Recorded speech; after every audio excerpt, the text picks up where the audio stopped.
Hello, my name is Marilyn McPhie, and I have a story for you. It's a story that comes from Scotland, from the McPhie clan. Once, back in 45, now that would be 1745. With the Scots, it was always 1745. And the Scots were under the thumb of the English. It seems to always have been that way, and the English wanted to keep it that way. So they had a twofold plan. The first thing they did was they just sent wave after wave of English soldiers into Scotland, not really to fight, but to march up and down and look very fierce in their red-coated uniforms. And it was sort of a deterrent force. And the second thing that they did was they just took everything that was typically Scots, everything the Scots loved, their kilts, their tartans, the Scots language, the claymore, the whiskey, everything, and they just made it illegal. So on that spring day in 45, there was a regiment of English soldiers, 2,000 strong. They were marching down a glen. It was a beautiful day. The sun was shining. Flowers were blooming. Birds were singing. There was a nice breeze. And they reached the end of the glen. And there, silhouetted against the sky, was a Scotsman. One Scotsman. And the legend has it that his name was Angus McPhie. Well, he was standing there breaking all the rules. He had on his kilt the red and green McPhie tartan. He was brandishing a claymore. He was taking a sip from time to time from a flask he had at his belt. But he was one man, and they were 2,000. They could have ignored one man, and they intended to. But he did not ignore them.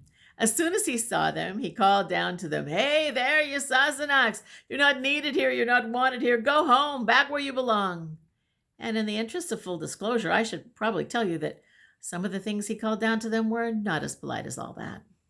Well, finally, the English commander had it, and he pointed to one of his men and said, "Corporal, take this private with you. Go on up the hill. I want that man silenced." Well, the corporal leapt to his feet, shouldered his arms, and he and the private began to march up the hill after Angus McPhie. They disappeared over the crest of the hill, and then there was the sound of fighting, terrible fighting. It lasted perhaps a quarter of an hour. And then who should appear at the crest of the hill but Angus McPhie, still smiling, not a scratch on him. "Well, that was fun. Send more, send more." "I can send more," said the English commander. And he turned to another of his men. He said, "Sergeant, take your men, 20 of them, up the hill. I want that man silenced." Well, the sergeant leapt to his feet along with his 20 men. They shouldered their arms. They began to march up the hill, disappearing over the crest of the hill after Angus McPhie. And then again there was the sound of fighting, clashing of swords and moaning and shouting. Lasted half an hour. And then when it was quiet, who should appear at the crest of the hill but Angus McPhie, still smiling, although now his sword was dripping with blood. "Well, now," he said, "I'm just in trim. I feel like I could take on the lot of you." "He will be sorry he said those words," said the English commander. And he turned to one of his men and he said, "Bugler, sound the general alarm." And the bugler leapt to his feet, put his horn to his lips, and sounded the notes of the general alarm.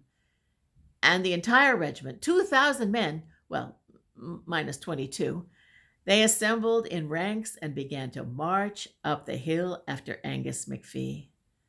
But they didn't reach the crest of the hill, because before they would have reached the crest of the hill, well, there was another figure that appeared there. It was the original corporal, or at least what was left of him. He was obviously wounded, possibly dying. And with his dying breath, he was making a great effort to save his comrades as he called down to them, "Stop! Go back, don't come up here. It's a trap, it's a trap. There are 2 of them." And from that day to this, the McPhies have always said that 1 or 2 McPhies would be more than a match for 2,000 regular folks. And that's the legend of Angus McPhie, or at least the way I heard it.